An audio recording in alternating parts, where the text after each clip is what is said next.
Frank and Dorothy Hayes were ghosts in clean, well-lit hallways. He was in the north wing of the Golden Valley Senior Residence. She was in the south, separated by 100 yards of polished linoleum and a betrayal so deep it had no bottom. Their children, the ones they had raised in a home built by Frank's own hands, had placed them there. They said it was for their safety. They said it was for their own good. What they meant was the house, the one on the oak-lined street, was worth a great deal of money, so they sold it from under them, split the profits, and split their parents into 2 sterile, single rooms with call buttons by the beds. For 4 months, Frank and Dorothy withered. They became numbers on charts and names on meal trays, but they were not broken. Dorothy, the bookkeeper, watched their life savings drain into the coffers of the twin facilities, her mind as sharp as the crease she used to iron into Frank's work shirts. Frank, the carpenter, felt the strength leaving his hands, his knuckles aching not from age, but from idleness. Then, one night, during a bout of insomnia fueled by lukewarm tea and quiet rage, Dorothy found it. An escape route. It was a classified ad on a forgotten county website, a listing for a place so unwanted it was practically a joke. The old Blackwood County Jail, for sale. 4 months to the day after they were imprisoned in comfort, Frank and Dorothy Hayes escaped. They walked out of their respective wings, met at a prearranged bus stop, and with the last of their accessible money, they bought a prison. And in the shadow of its crumbling brick and rusted bars, with his hands and her ledger, they didn't just build a shelter, they built a sanctuary for the forgotten, a testament to the fact that you can discard a person, but you cannot destroy their purpose. This is the story of how they built a home inside a cage, and, in doing so, became freer than they had ever been. But to understand how they got there, to truly grasp the weight of the steel door they chose to walk through, you have to go back to the beginning, to the house with the oak tree and the life they thought was unshakable. Frank Hayes built their home in 1968.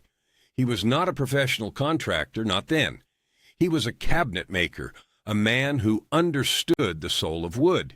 He knew how a joint should meet, how a grain should run, how a plumb line was not a suggestion, but a law of physics and integrity.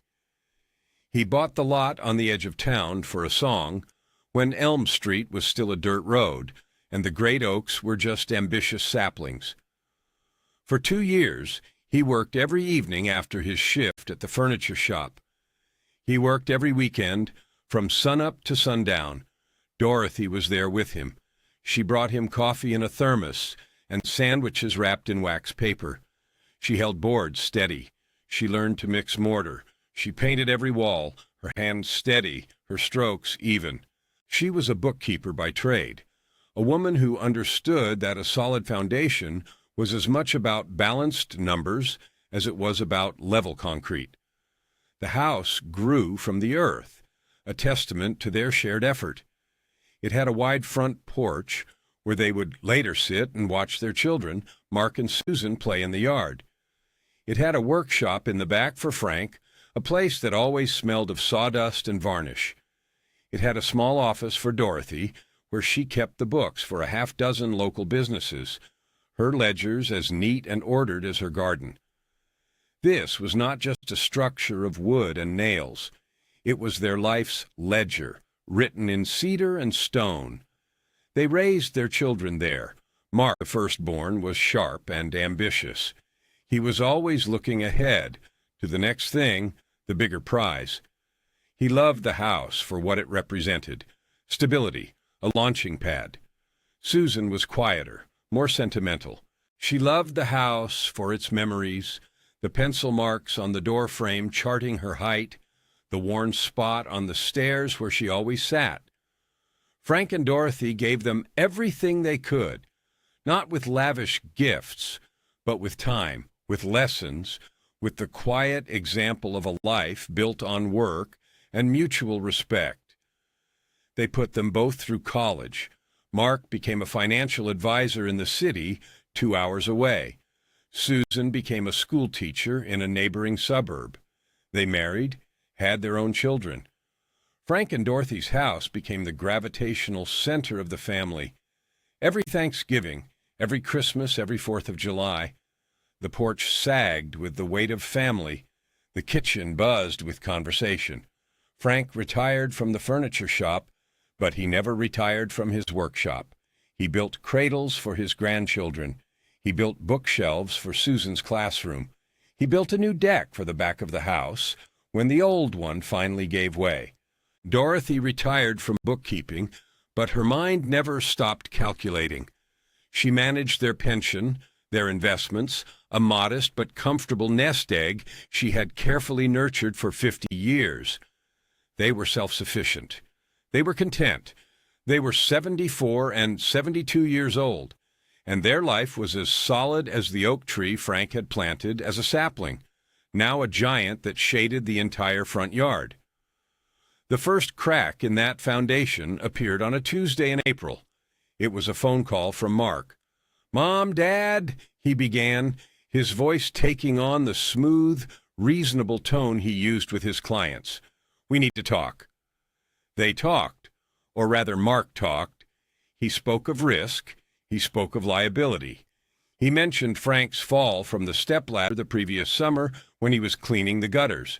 A twisted ankle, nothing more, but Mark painted it as a near-death experience. He mentioned Dorothy's prescription for blood pressure, framing it as a ticking time bomb.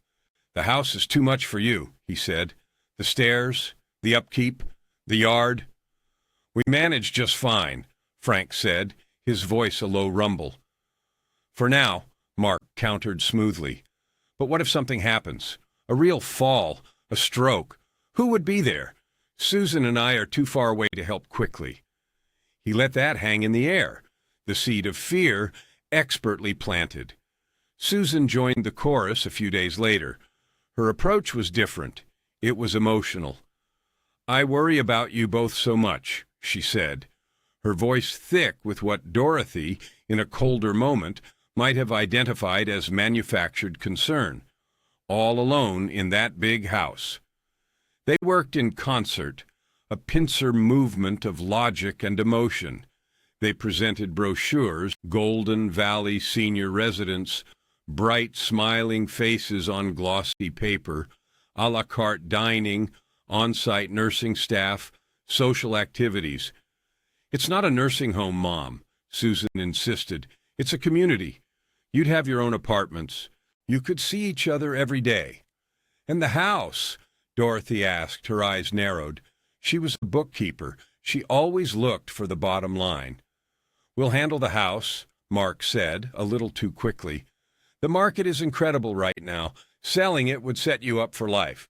You'd never have to worry about money again. The interest alone from the sale would more than cover the fees at Golden Valley." It was a lie. A beautiful, sensible, loving lie. Dorothy knew it in her bones. She saw the numbers in her head, the cost of 2 premier apartments at Golden Valley, the commission for the realtor Mark had already chosen, a friend of his, the capital gains tax. The numbers didn't add up to a lifetime of worry-free living. They added up to a slow, managed depletion of their entire net worth. But Frank was wavering.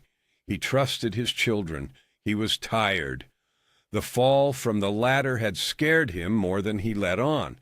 He looked at his hands, the knuckles swollen with arthritis, and for the first time he doubted their ability to keep up with the demands of the house he had built. "Maybe they're right, Dot," he said one evening on the porch. "Maybe it's time." Dorothy looked at his face, at the worry etched around his eyes, and her own resolve crumbled. How could she fight her own husband, her own children? How could she be the lone voice of dissent against a chorus of loving concern? So she agreed. She nodded, and in that small movement their world began to unravel. The process was a blur, orchestrated by Mark with chilling efficiency. The realtor, a man with a plastic smile and a clipboard, walked through their home, a place of memories, and called it a 3-bed, 2-bath with good bones and redevelopment potential. An estate sale company was hired. Strangers tagged every item with colored stickers. The cradle Frank built. $10, Dorothy's roll-top desk, $50, 50 years of life, appraised and priced for quick sale. They were told they could only take what would fit into their new single-room apartments. A few clothes, a few photographs, a favorite armchair for Frank, a reading lamp for Dorothy. The rest had to go. "It's about simplifying, Dad," Mark said, patting Frank on the shoulder as a man carried Frank's workbench out to a waiting truck. "A fresh start." The day they moved was gray and overcast, the sky weeping a slow, miserable drizzle. Mark drove them.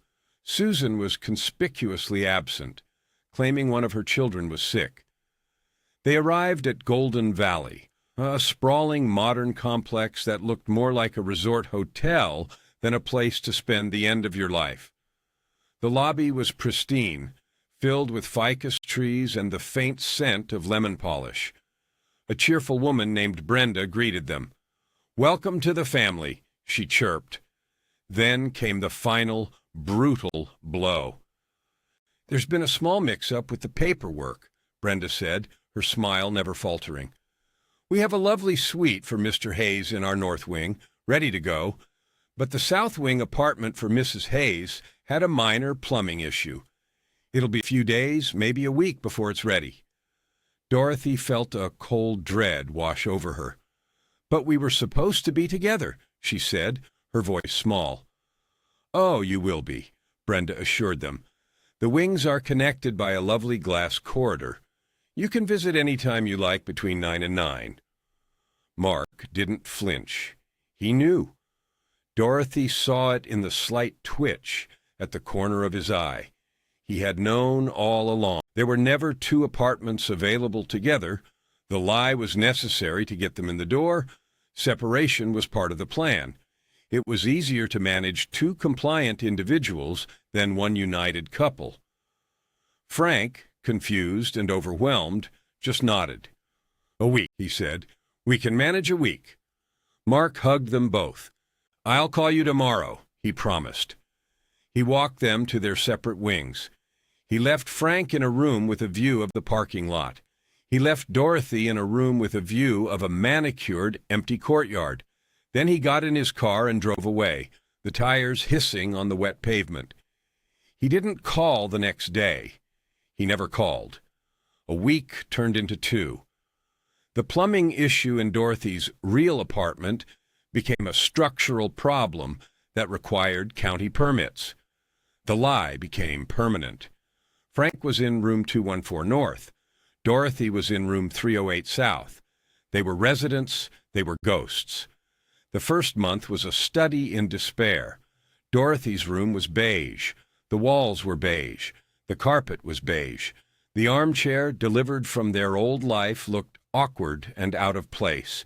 Its faded floral pattern a rebellion against the crushing neutrality of the space. Her window overlooked a perfect, lifeless patch of green grass. No dandelions, no fallen leaves. A gardener came twice a week and erased any sign of nature's untidiness. Her days fell into a rigid, infantilizing rhythm. Breakfast at 7:30, medication distribution at 9, chair yoga at 10, lunch at 12, bingo at 2, dinner at 5:30, medication distribution at 8, lights out encouraged by 10. The staff were relentlessly cheerful. They called her On and Dearie. They spoke to her in loud, slow voices, as if she were a child or hard of hearing. She was neither. She was a woman who had balanced the books for a lumber company, a woman who could spot a rounding error from 20 paces. Now she was a woman being asked if she needed help opening her juice container. Frank's experience was parallel. His room was identical. Only his window showed him the endless cycle of cars coming and going. Staff cars, delivery trucks, family members visiting other residents, never his family.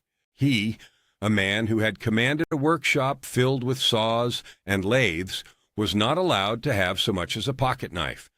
His hands, those clever, capable hands, had nothing to do. He tried to fix a wobbly table in the common room.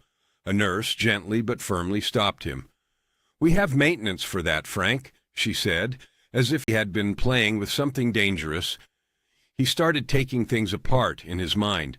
The television remote, the call button mechanism, the lock on his door. He would lie in bed and mentally disassemble and reassemble them just to keep his brain from turning to mush. They saw each other every day. At 9 o'clock sharp, Dorothy would walk the long, sterile corridor to the north wing, or Frank would make the journey to the south. They would sit together in a designated visiting lounge, a room with more ficus trees and bland corporate art. They held hands. They didn't talk much. What was there to say? They were living the same hollowed-out existence, just on opposite sides of the building. They spoke of the food. They spoke of the weather. They spoke of the other residents, ghosts like them, shuffling from one scheduled activity to the next. They never spoke of Mark or Susan. The betrayal was a raw, open wound. To speak its name would be to admit the finality of it. So they sat in silence, their clasped hands a tiny island of shared history in a sea of beige anonymity. At 9 in the evening, a staff member would politely clear the lounge. "Time to head back to your rooms now." They would kiss, a dry, sorrowful press of lips. Then they would walk back to their separate cells. The financial ruin Dorothy had predicted began to materialize. She had her tablet, the one concession to modern life she had insisted on keeping. Each week, she logged into their bank account. She watched the numbers drop. Golden Valley automatically debated their fees on the first of every month. A staggering sum. 2 premier suites, 2 sets of fees. The money from the house sale sat in a new account, an account Mark had set up and managed. She could see the balance. She could not touch the principal. Only the interest payments Mark had promised were transferred into their checking account. The interest was not enough. It was never going to be enough. She did the math on a piece of paper, her old bookkeeper's instincts kicking in. She calculated the burn rate. Their savings, the buffer they had built over 50 years, was evaporating. At this rate, it would be gone in 2 years. After that, the principal from the house sale would have to be tapped. And once that was gone, they would be wards of the state. Medicaid. Moved to a less pleasant state-funded facility, probably not even in the same town. Mark's plan became brutally clear. It wasn't to set them up for life. It was to park them somewhere, let their own money be drained, and preserve the bulk of the house money, the inheritance, for himself and Susan. It was a slow, legal, respectable form of theft. The invisibility was the worst part. They were no longer Frank and Dorothy Hayes, who built a house and a family and a life. They were simply the Hayeses, 2 elderly residents. Their past was irrelevant. Their skills were useless. They were just bodies to be fed, medicated, and kept clean until they expired. This was the low point. Month 3. Frank had developed a tremor in his right hand. The doctor called it benign essential tremor. Frank knew it was idleness. It was a hand screaming for a hammer, for the heft of a saw, for the grain of a piece of oak. Dorothy's sharp mind, with no ledgers to balance or problems to solve, turned inward. She replayed every conversation with Mark and Susan. She saw every lie, every manipulation, with agonizing clarity. The shame of being so easily fooled was a physical weight. One night she couldn't sleep. The silence of the room was deafening. The digital clock on the bedside table glowed 2:17 a.m. She thought of Frank, alone in his room, 100 yards away. Were his eyes open too? Was he staring at his ceiling, tracing the path of hairline cracks only he could see? The despair was a physical thing, a pressure in her chest. She felt herself shrinking, disappearing into the beige room. She had to do something. Anything. She reached for her tablet. She checked the bank account again. The numbers were the same, a relentless downward slope. She browsed the local news website, town council meetings, high school sports scores, a world that was moving on without them. On a whim, she navigated to the county's official website, a clunky, outdated portal for public records and services. She clicked on a link for surplus property auction. Usually it was old desks, obsolete computers, decommissioned police cars.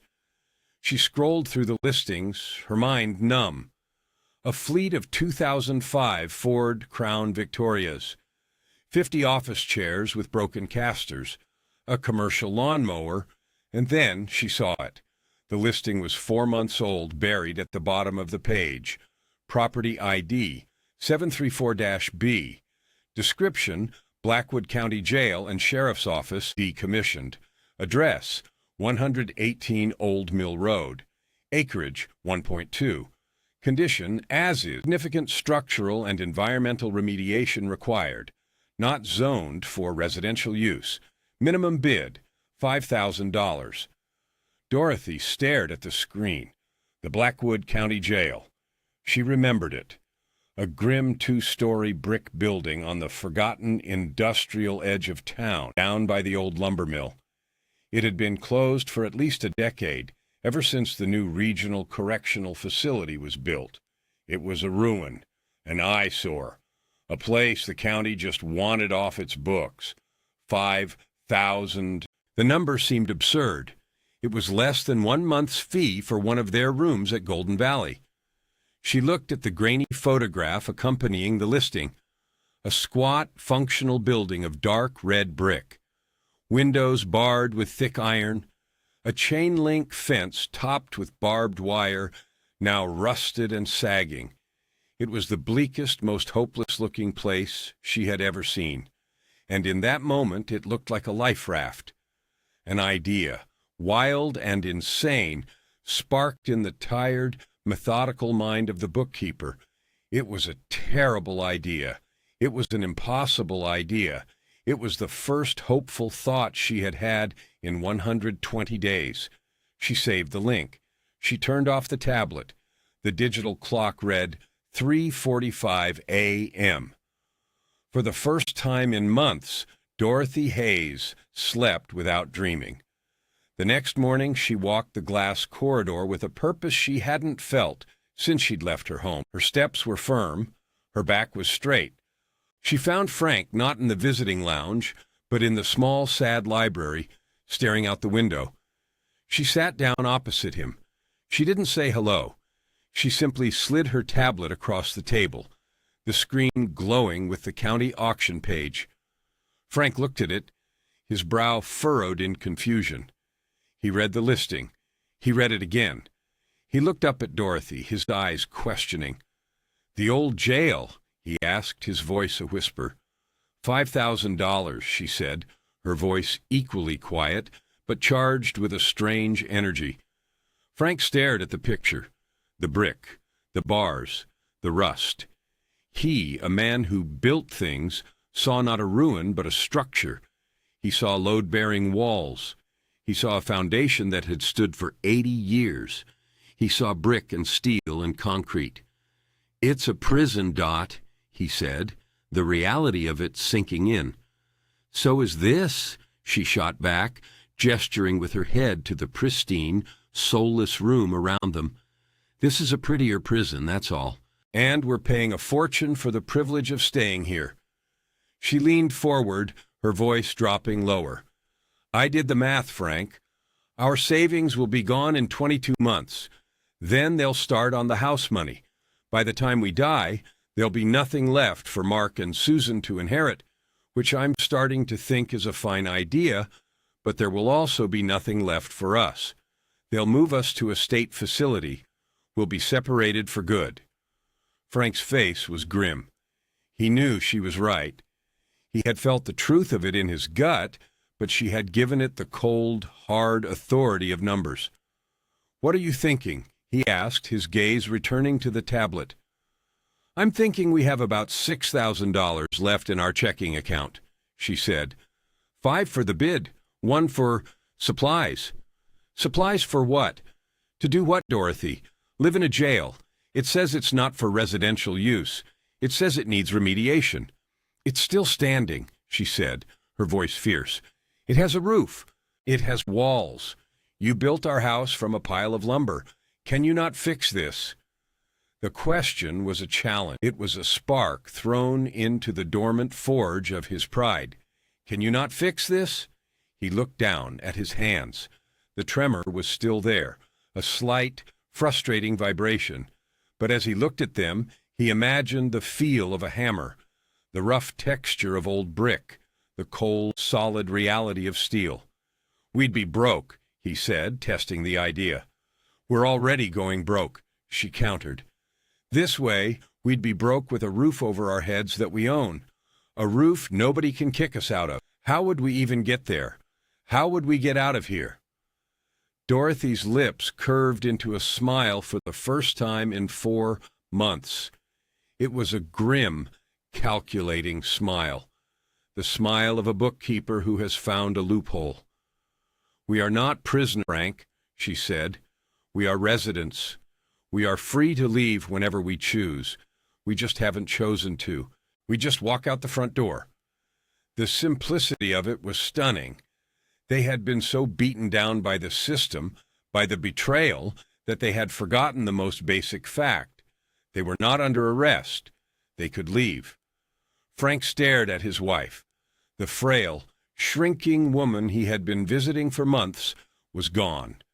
In her place was the Dorothy he had married, the sharp, determined woman who had held boards steady in the rain, who had stared down bank managers and surly contractors, the woman who had been his partner in building a life from scratch. He looked at the tablet one more time, the grim, forgotten jail. It was an insane plan. It was a desperate, last-ditch effort by 2 old people with nothing left to lose. And it felt more real, more honest than anything that had happened to them in the last year. He pushed the tablet back to her. He placed his large, trembling hand over her small, steady one. "Okay," he said, just that one word. "Okay." And with that, the decision was made. The escape was Dorothy's masterpiece of logistics. She was a planner. She spent the next 3 days in a flurry of quiet, intense activity on her tablet. She submitted the $5,000 bid on the jail. The auction was ending in 2 days, and there were no other bidders. She found the number for the town's only taxi service. She looked up the bus schedule from their town to the city just in case. She transferred $500 from their checking account to a prepaid debit card she had ordered online weeks ago as a gift for a grandchild, a small act of foresight she couldn't explain at the time, a little bit of cash that couldn't be tracked. She packed a small duffel bag with the essentials, 2 changes of clothes, their medications, a thick file folder containing their birth certificate, marriage license, and Social Security cards, and a framed photograph of the 2 of them, young and smiling, standing on the unfinished foundation of their first home. Frank's preparation was mental. He walked the grounds of Golden Valley, but he wasn't seeing the manicured lawns. He was seeing the jail. He was making lists in his head. Pry bar, heavy-duty bolt cutters for the chain on the gate, hammers, sledgehammer probably, gloves, flashlights, lots of batteries. He was building a plan of attack, his mind finally engaged in the kind of problem-solving it was made for. The tremor in his hand lessened. They coordinated during their daily visits, speaking in low murmurs in the noisy common room. The day was set. Tuesday, 4 months to the day of their arrival. Tuesday was the day the housekeeping staff changed the linens. The hallways were cluttered with large canvas carts, offering cover. Staff were distracted. The plan was simple. At 10:15 a.m., during the lull between morning medication and chair yoga, they would walk out of their respective rooms. They would not take the convenient glass corridor. They would walk to the main elevators in their own wings, ride down to the lobby, and meet by the ficus tree nearest the front door. And then they would walk out. On Monday evening, Dorothy received an email from the county. Her bid was accepted. She was now the proud owner of the Blackwood County Jail. She forwarded the digital deed and the bill of sale to her prepaid debit card email, proof of ownership. Tuesday morning arrived, bright and sunny. Dorothy's heart hammered against her ribs. She dressed in sturdy slacks and a sensible coat. She put her duffel bag inside a large, disposable shopping bag from a department store. It looked like she was carrying laundry. At 10:14, she took a deep breath. She opened her door and stepped into the hallway. The housekeeping cart was right where she expected it to be. She walked past the common room. The chair yoga class was starting. A cheerful instructor was telling a dozen residents to reach for the sky. No one looked at her. She was invisible. For the first time, her invisibility was a weapon. She reached the elevator and pressed the button. The ride down was the longest 30 seconds of her life. The doors opened to the lobby. She saw him. Frank was standing by the ficus tree, a similar shopping bag in his hand. He looked terrified and resolute. He saw her, and a wave of relief washed over his face. She walked toward him. They didn't speak. They didn't touch. They simply turned, side by side, and walked toward the sliding glass door. The doors hissed open. They stepped out into the bright sunshine and the cool morning air. It smelled of cut grass and freedom. They walked down the curved driveway, their steps quickening. They didn't look back. They reached the main road and turned the corner. Once they were out of sight of the building, Frank reached for Dorothy's hand. His was trembling again, but this time with adrenaline, not infirmity. "We did it," he whispered. "We're not there yet," she said, but she squeezed his hand hard. The taxi she had called was waiting at the designated spot, a bus stop a quarter of a mile down the road. The driver, a young man with headphones, barely glanced at them. "Where to?" he asked.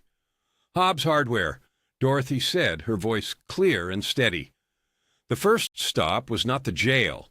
The first stop was for tools, for weapons, for the means of production.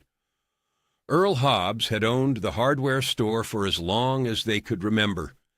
He was a contemporary, a man with sawdust in his veins and rust under his fingernails.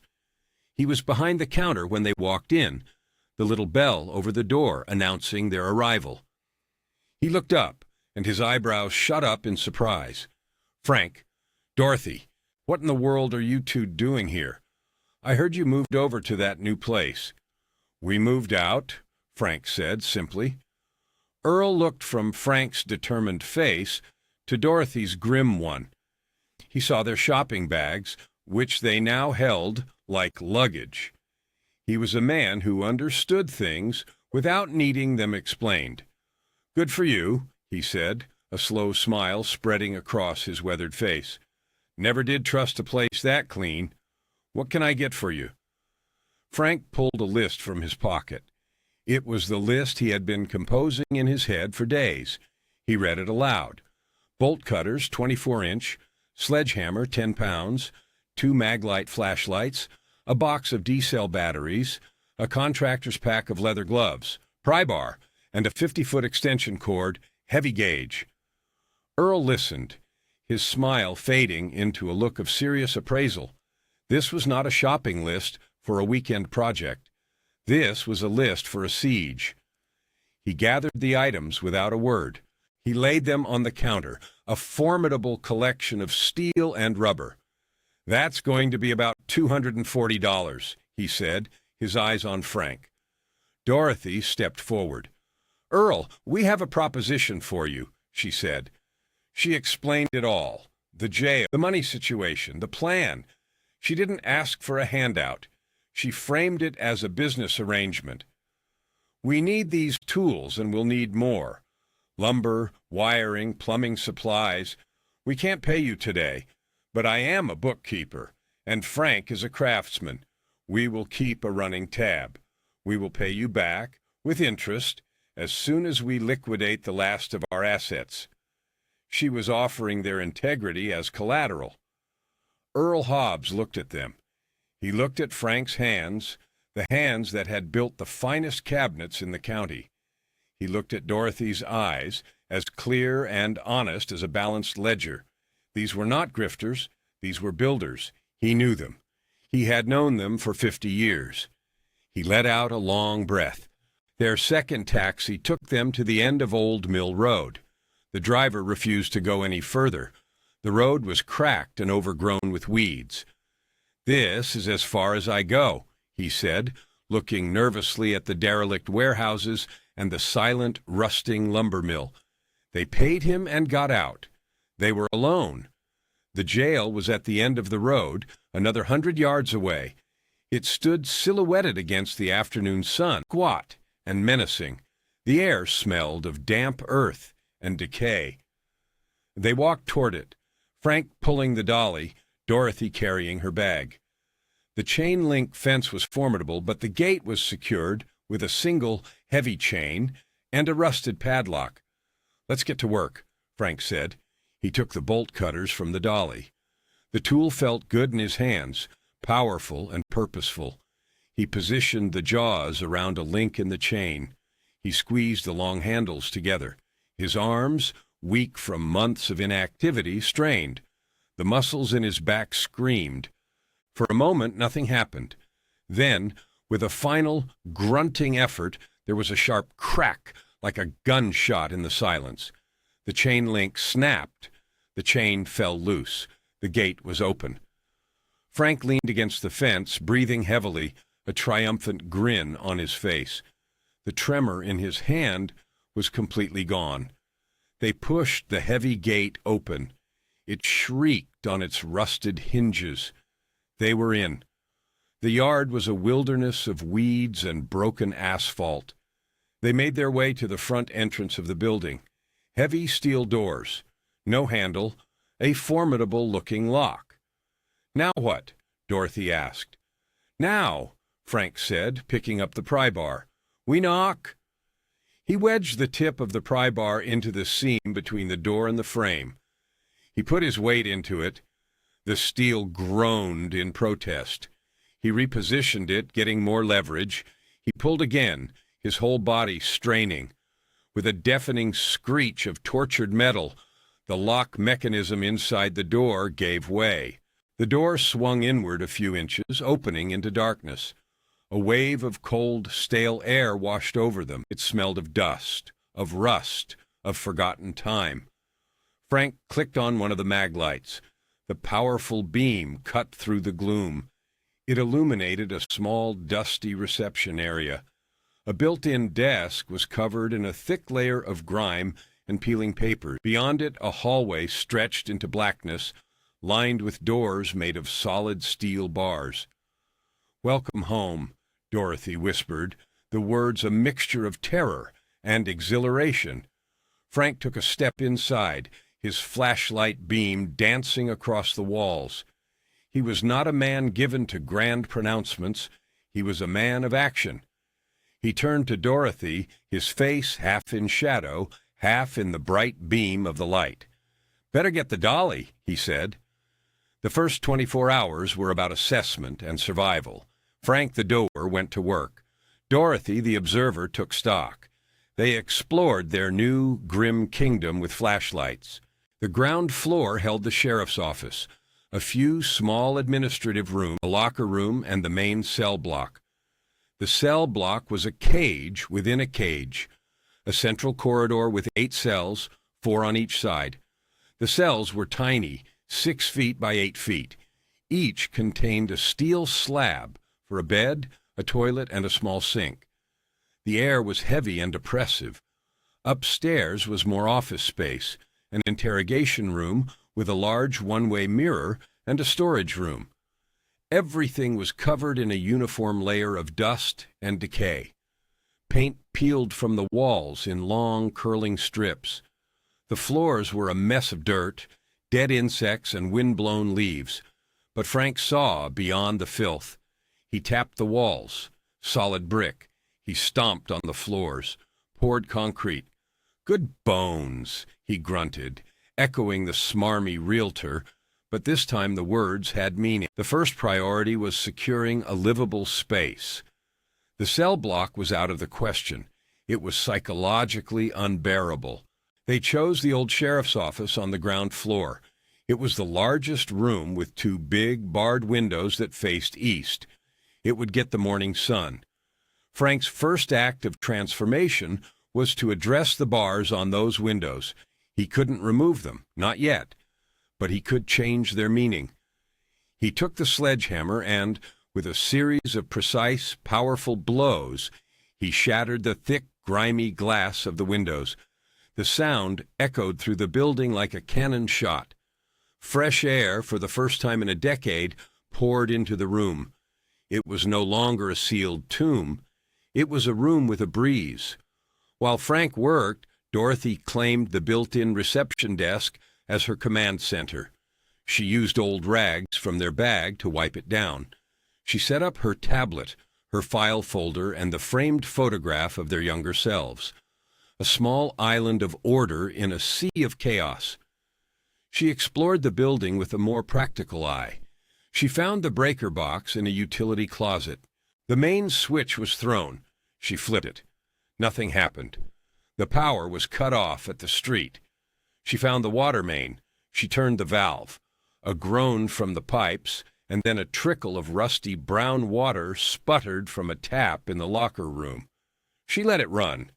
After 10 minutes, it was still brown, but it was running clearer. They had water. That night, they didn't sleep in a cell. Frank found 2 old wooden benches in the locker room. He carried them into the sheriff's office. They pushed them together. It was a hard, uncomfortable bed. They ate stale crackers and drank bottled water from Dorothy's bag. They had no heat, and the night was cold. They huddled together under their coats, the open windows letting in the sounds of the night, the chirp of crickets, the distant moan of a train. It was miserable. It was terrifying. It was the best night's sleep they'd had in months. They woke up stiff and sore, but they woke up together. They woke up in a place that was theirs. The next day, the real work began. Frank's primary objective was to create a functional living space. He started by tearing out the old, mildewed carpet in the sheriff's office. Underneath was a solid concrete floor. He swept it clean. Dorothy's objective was to get the utilities turned on.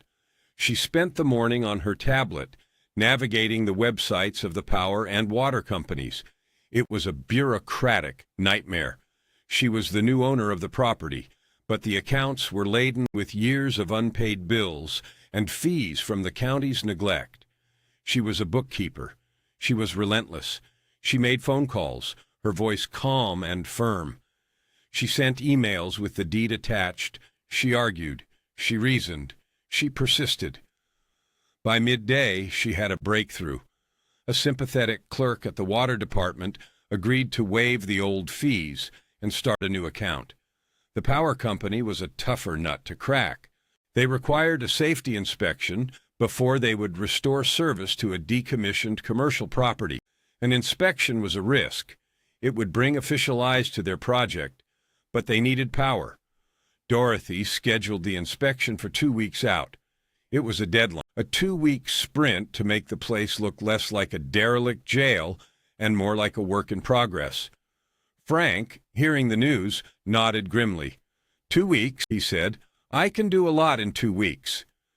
They made another trip to Hobbs Hardware, Frank pulling the dolly, Dorothy walking beside him. Earl saw them coming. Still standing? He asked, a twinkle in his eye. Still standing, Frank confirmed. This time the list was longer. Plywood, 2x4s, wiring, an industrial-grade heater, a small dorm-sized refrigerator, a hot plate. Earl added it all to the tab. You'll need a truck for this, he said. He pointed to an old, beat-up Ford pickup parked by the side of the store. My delivery truck.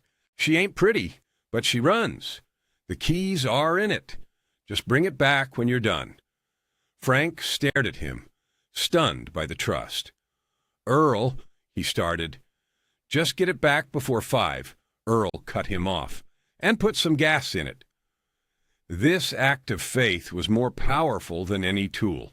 It was fuel. They drove the rattling truck back to the jail, the bed loaded with the raw materials of their new life. Frank's first project was a bed, a real bed. He used the 2x4s and a sheet of plywood to frame it. He worked with a speed and precision that belied his age. His hands remembered the language of wood. The tremor was a distant memory. While he built, Dorothy cleaned. She scrubbed the concrete floor of their room. She washed the grime from the steel toilet and sink in the adjacent locker room, which they had designated as their bathroom. The rusty water still ran brown, but it was water. That night, they slept on a mattress they had bought from a second-hand store on a bed frame Frank had built. He had also built a small table and 2 chairs. They ate canned soup heated on the hot plate, sitting at their own table in their own room. The industrial heater plugged into the long extension cord that ran from a sympathetic neighboring warehouse's outdoor outlet, a deal Dorothy had brokered for $20 a month, blasted out a wave of glorious, life-giving warmth. It was a room, not a cell, not a suite, a room they had made. And in that room, surrounded by the smell of sawdust and the hum of the heater, they began to feel like people again. The next 2 weeks were a blur of frantic, purposeful labor. Frank was a whirlwind of activity. He built shelves. He framed a partition wall to create a small, separate sleeping area. He rewired the main room, running new conduit and installing new outlets and light fixtures, preparing for the day the power would return. His work was meticulous. Every wire capped, every outlet grounded, every junction box properly secured. He was not just working to pass an inspection. He was working to his own standards, the only ones that had ever mattered to him. Dorothy, meanwhile, was the quartermaster. She managed the budget, which was non-existent. She managed the inventory of supplies from Earl's store. She managed the slow, steady reclamation of the space. She discovered a trove of old office furniture in one of the upstairs rooms. Solid steel desks, filing cabinets, chairs, ugly, institutional, but functional. She and Frank hauled them downstairs, a desk for her, a work surface for Frank, filing cabinets for storage. They were building an ecosystem from the scraps of the past. The story of the 2 old people who had bought the jail began to circulate in the small town. It was a curiosity, a piece of local gossip. Some people thought they were crazy. Others were intrigued. One afternoon, a car pulled up. A young woman got out. She looked no older than 20. She was visibly pregnant. She had a black eye. She clutched a small backpack and looked at the jail with wide, frightened eyes. Dorothy went out to meet her. "Can I help you?" she asked gently. "Are you the ones?" the young woman asked, her voice trembling. "The ones who live here?" "We are," Dorothy said. I heard you were building a place," the woman stammered. I need a place, just for a little while. My boyfriend, She didn't need to finish. The bruise on her face said it all. Dorothy looked at this girl, this child, who was about to have a child of her own. She saw the same desperation she had felt in the beige room at Golden Valley. The feeling of being discarded, of having nowhere to go. The world is full of people who have been thrown away, she thought. "What's your name?" Dorothy asked. "Maria," she whispered. Dorothy looked back at the grim brick building.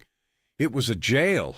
It was designed to keep people in, but maybe, just maybe, it could be a place to keep the world out. "Come inside, Maria," Dorothy said, opening the gate. "Let's get you something warm to drink." Maria was the first. She was not the last. It was as if Frank and Dorothy had lit a small smoky fire, and the other lost souls in the cold had started to drift toward its warmth. The day before the inspection, an old man shuffled up the road, pulling a shopping cart filled with his worldly possessions. His name was George.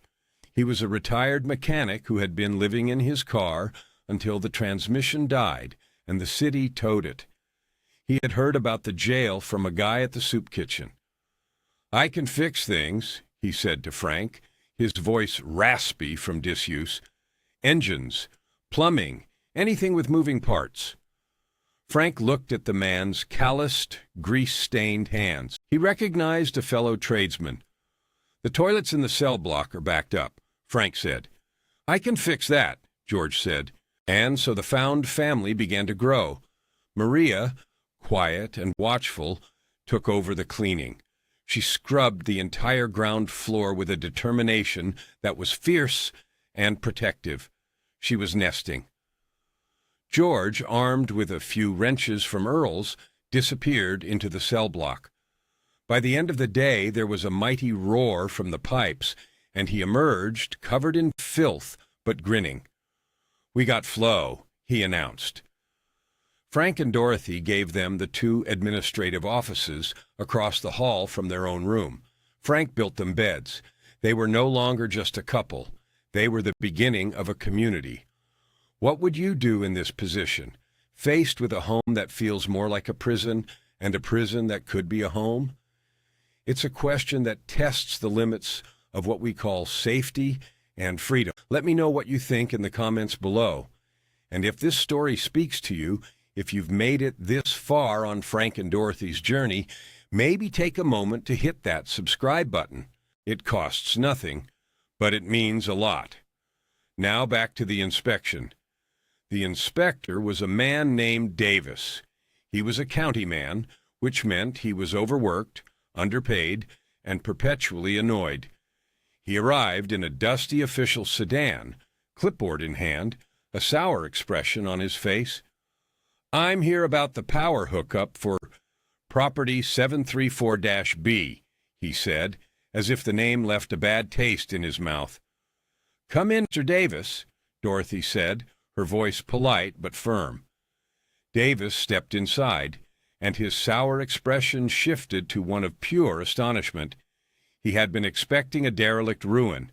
He found a brightly lit, clean, and orderly workspace. Frank's new wiring was on full display, neat and professional. The floor was swept. The new interior walls were framed but not yet drywalled, showing the quality of the construction. "What in the hell is this?" Davis asked, his eyes wide. "It's a workshop," Frank said, stepping forward, "and a residence." "You can't live here," Davis snapped, recovering his bureaucratic bluster. "This is zoned commercial, industrial even. It's not up to code for habitation." "We're bringing it up to code," Dorothy said calmly. "We have an electrician," she gestured to Frank, "and a plumber." She gestured toward the hallway where George was wiping his hands on a rag. "On site." Davis looked from Frank to George to the pregnant girl Maria, who was quietly making a pot of coffee on the hot plate. He was confused. This wasn't in any of his manuals. He was here to inspect a breaker box, not a social experiment. He walked over to the new panel Frank had installed. He opened it. He was silent for a long time. He checked the grounding wire. He checked the gauge of the main feed. He tugged on a connection. It was perfect. It was better than perfect. It was the work of a master craftsman. He closed the panel. "The wiring is sound," he said, his voice grudging. "I can approve the power hookup, but that's all. I'm telling you right now, you can't live here. I'm going to have to file a report with zoning and code enforcement. They're going to shut you down." He filled out his form, signed off on the electrical, and left without another word. An hour later, the power company truck arrived. The worker climbed the pole, made the connection, and suddenly the lights Frank had installed flickered on. The entire room was flooded with bright, steady, beautiful light. Maria gasped. George let out a low whistle. Frank and Dorothy looked at each other. It was a victory. A temporary victory. The threat was no longer in the past. It was coming. Zoning and code enforcement, the system. The threat arrived a week later in the form of an official notice posted on their gate. It was a condemnation order. The property was deemed an unsafe and unlawful habitation. They were given 30 days to vacate the premises. After 30 days, the county would have the right to demolish the structure at the owner's expense. Dorothy read the notice, her blood turning to ice. Demolish? They would not only lose their home, they would be billed for its destruction. It was a death sentence for their project. That night, the small community sat around the table Frank had built. The mood was somber. 30 days, George said, shaking his head. There's no way we can bring this whole place up to residential code in 30 days. It's impossible. There has to be a way, Maria said, her hand resting on her swollen belly. We can't go back. I can't go back. Dorothy was silent. Her mind, the bookkeeper's mind, was turning over the problem. Code enforcement was about rules. Rules were written down. They could be read. They could be understood. They could be argued. I need to see the county building code, she said. All of it. The next day, she took a bus to the county government center. She spent 8 hours in their records library, poring over thick, dusty binders filled with regulations. She read about fire egress. She read about insulation requirements. She read about plumbing vent stacks and electrical load calculations. And she found something interesting, a little-known variance for mixed-use live/workspaces for artisans and craftsmen. It was an old ordinance designed to allow glass blowers or potters to live in their studios in the Arts District. It had less stringent requirements than a full residential conversion. It required a dedicated workshop space, a functional kitchen and bathroom, and safe, separate living quarters. It was a long shot, a loophole, but it was a path. She came back to the jail that night with a stack of photocopied pages and a new plan. We're not building a house, she announced to the group. We are building an artisans' collective. She laid out the requirements. Frank's workshop would be the centerpiece. George's workspace would be the plumbing and mechanical shop. The main floor would be their live/work area. They needed to frame and drywall the living quarters. They needed to install a real kitchen sink and a stove. They needed to prove they were legitimate artisans. But I'm not an artisan, Maria said softly. You are learning to be, Dorothy said. Frank will teach you woodworking. George will teach you mechanics. I will teach you bookkeeping. We are a collective. We are a school. The new plan injected a frantic, hopeful energy into the group. They had a target. They had a chance. The next day, Dorothy called the one person she thought might be able to help. Her grandniece, Clara, Susan's daughter. Clara was an assistant district attorney in the city. She was smart, tough, and had not been a part of her parents' betrayal.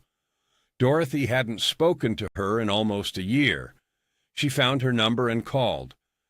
Aunt Dorothy. Clara's voice was full of surprise. Where are you? Mom said you and Uncle Frank were at Golden Valley. We were, Dorothy said. We're not anymore. She explained everything, the betrayal, the escape, the jail, the condemnation notice, the artisan collective plan. There was a long silence on the other end of the line. They told me you both wanted to go, Clara finally said, her voice strained with anger. They told me the house was too much, and you were happy there. They lied, Dorothy said simply. I'll be there Saturday, Clara said, her voice hardening. Don't talk to any more county officials until I get there. I'm bringing my laptop. While they waited for Clara, the community rallied. Word of their plight and their creative solution spread. Earl Hobbs was the first to arrive. He showed up in his pickup truck, the bed loaded with drywall and joint compound. Heard you were in a jam, he said, avoiding eye contact as he started unloading. This was a misorder. Customer canceled. Figured you could use it. Add it to the tab. He was followed by others. A retired electrician named Sal heard about the project and came to inspect Frank's work. "It's good," he declared. "Damn good. You need a master electrician to sign off for the permit. I'll sign off." A local church group heard about Maria. They arrived with a crib, diapers, and a brand new stove. The jail, once a symbol of isolation, was becoming a hub of community action. People brought food. They brought old tools. They brought lumber scraps from their own projects. They were drawn to the simple, powerful story of what was happening there. It was a story of resilience, of building something out of nothing, of refusing to be thrown away. The ecosystem was growing. Frank, energized by the help, directed the flurry of activity like a general. He showed volunteers how to hang drywall. George and Sal worked on the plumbing and final electrical hookups for the new kitchen. Mariah, despite her advanced pregnancy, insisted on helping. She painted the new walls, her strokes careful and full of love. She was painting her baby's first home. Dorothy managed it all, her ledger now filled with names, donations, and a complex schedule of work. The place was transformed. The grim, institutional feel was replaced by the chaotic, hopeful energy of a construction site. The smell of dust was replaced by the smell of fresh paint and sawdust. On Saturday, Clara arrived. She was a whirlwind of professional fury. She hugged Dorothy and Frank, her eyes filled with a mixture of pity and rage at what had been done to them. Then she got to work. She reviewed the condemnation notice and Dorothy's research. "The artisan collective variance is smart," she said, her lawyer's mind immediately grasping the strategy. "It's our best shot. We file an appeal on the condemnation and a petition for the variance. It buys us time and forces them to evaluate us on those terms." She spent the rest of the day drafting the legal documents on her laptop, sitting at the steel desk in the middle of the bustling workshop. Before she left, she turned to Dorothy.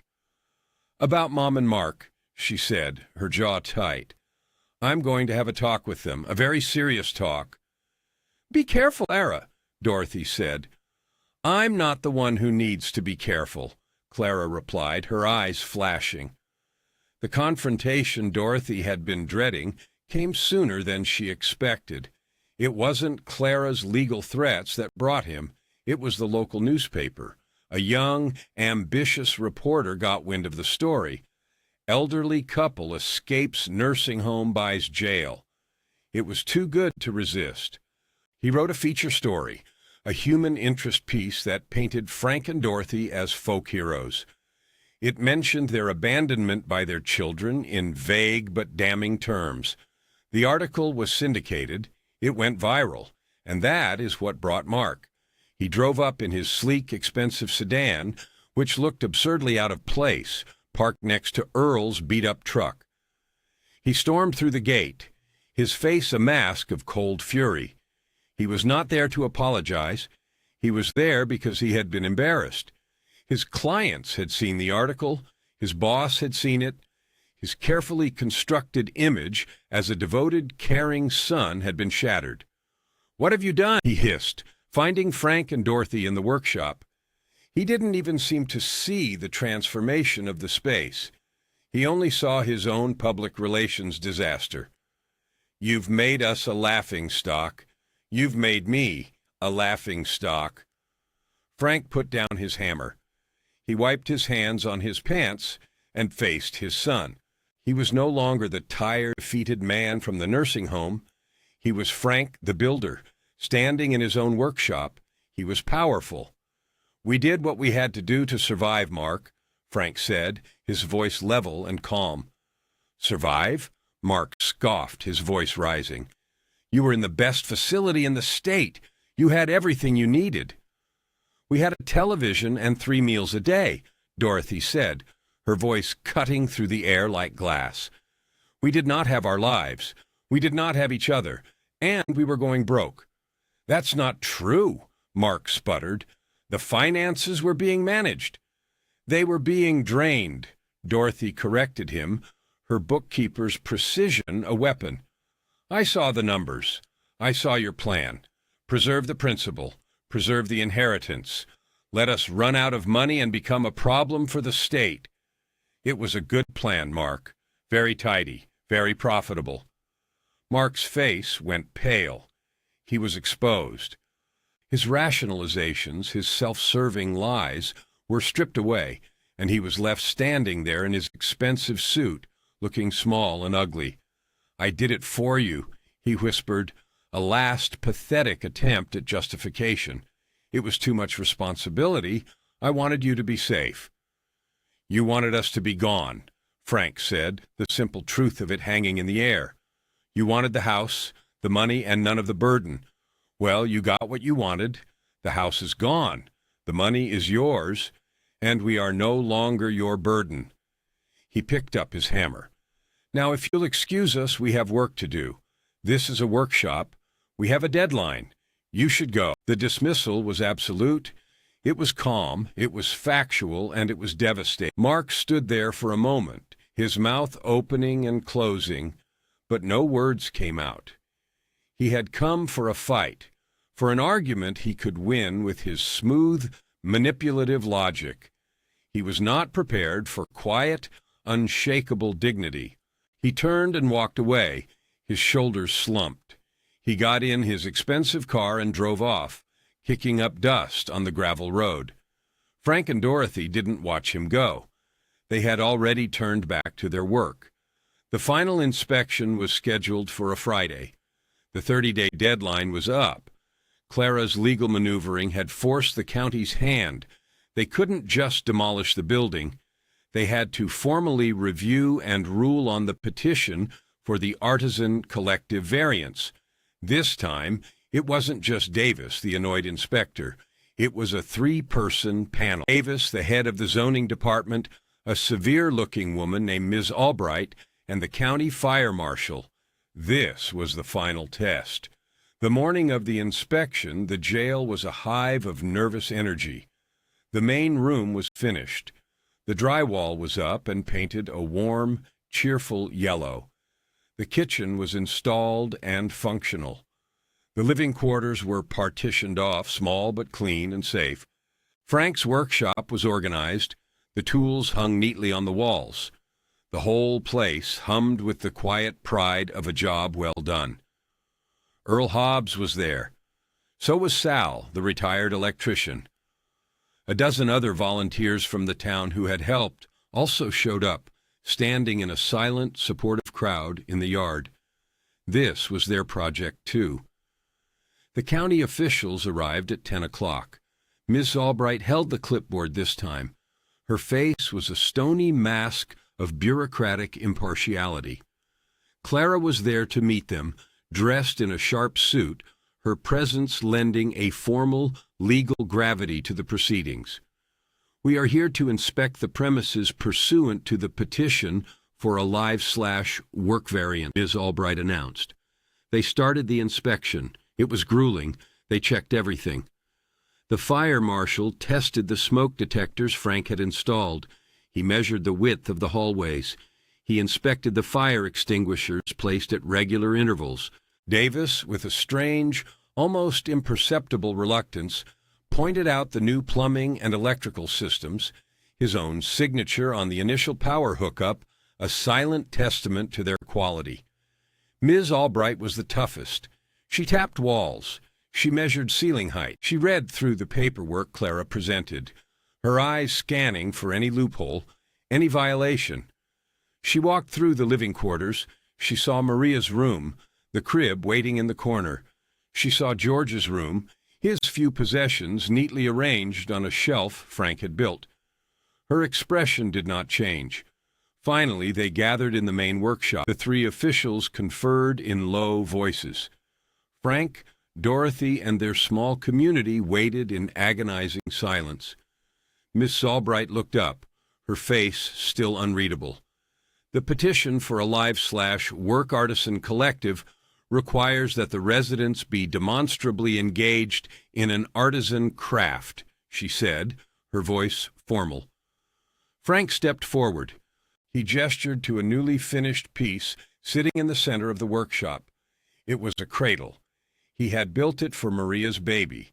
It was made of reclaimed oak from some of the old, rotten beams he had torn out of the upper floor.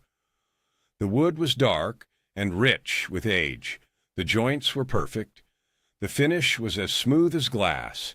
It was not just a piece of furniture, it was a work of art, a testament to a lifetime of skill, a symbol of new life in an old, forgotten place.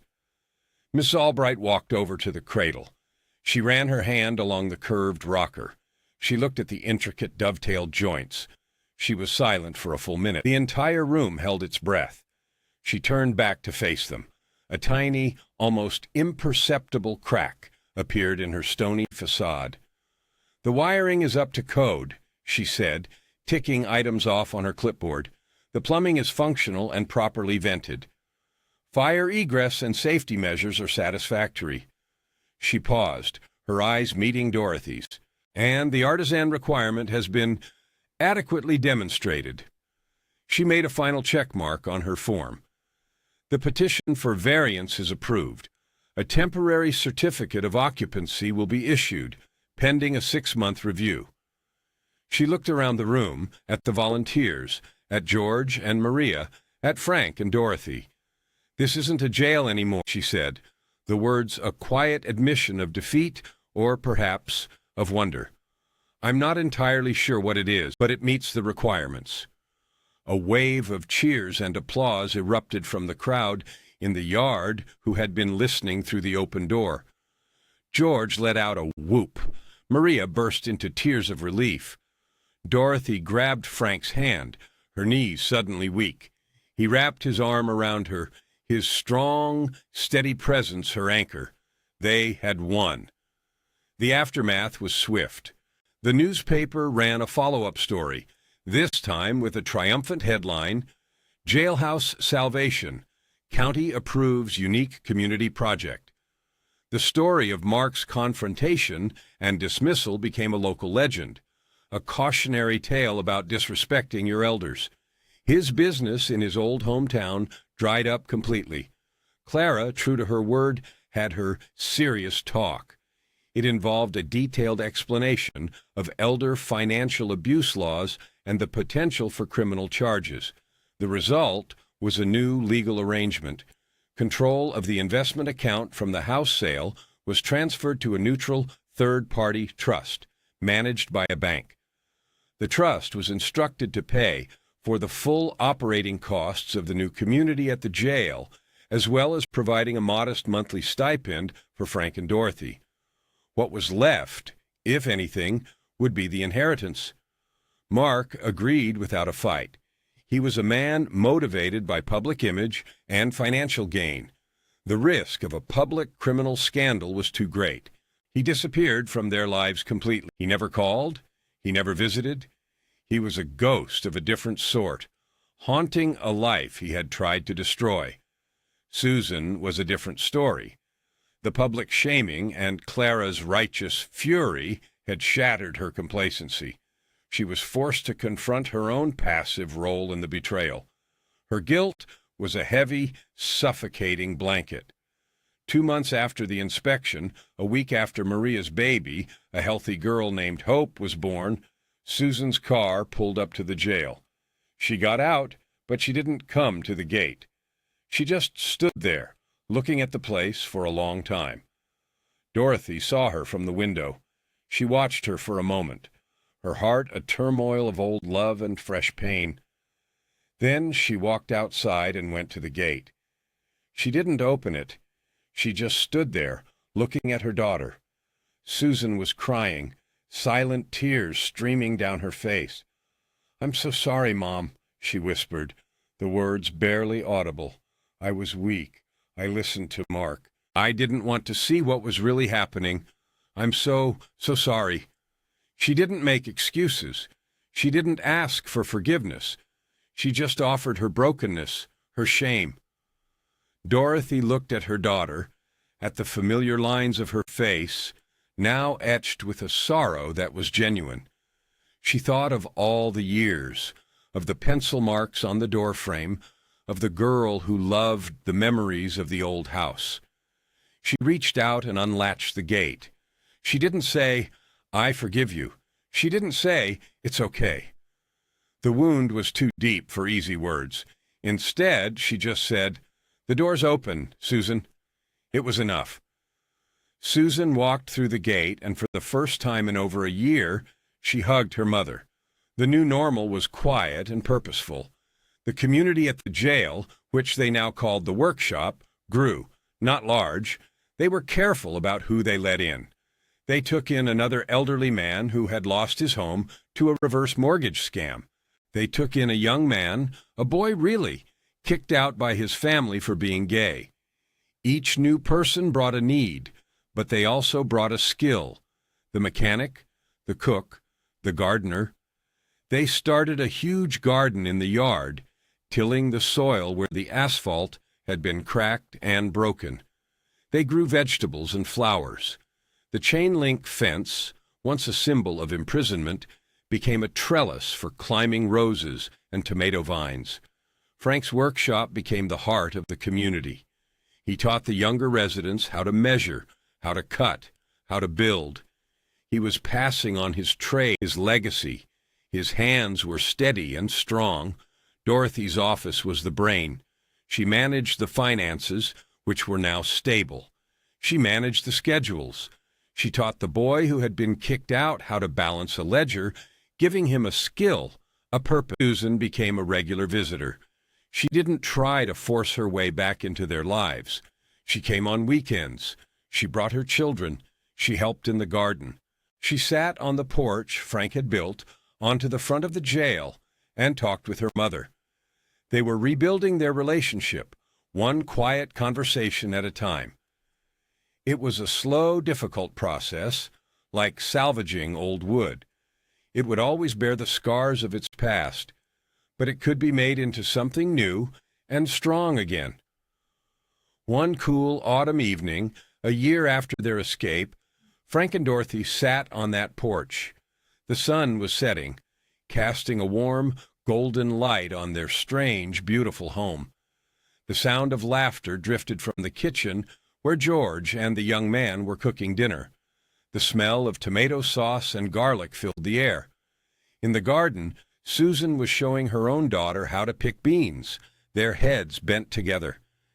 Inside, the soft cries of baby Hope could be heard as Maria rocked her to sleep in the cradle Frank had built. Frank had a small wooden box on his lap. He was sanding it, his hands moving with a slow, practiced grace. Dorothy held a cup of tea, its warmth seeping into her hands. She looked out at the world they had built, a world of found family and second chances, a world of purpose, a world built not of pristine walls and glossy brochures, but of salvaged materials and scarred, resilient people. On the small table between them sat the old, framed photograph from their first home, the one they had carried with them, two young people full of hope, standing on a bare foundation.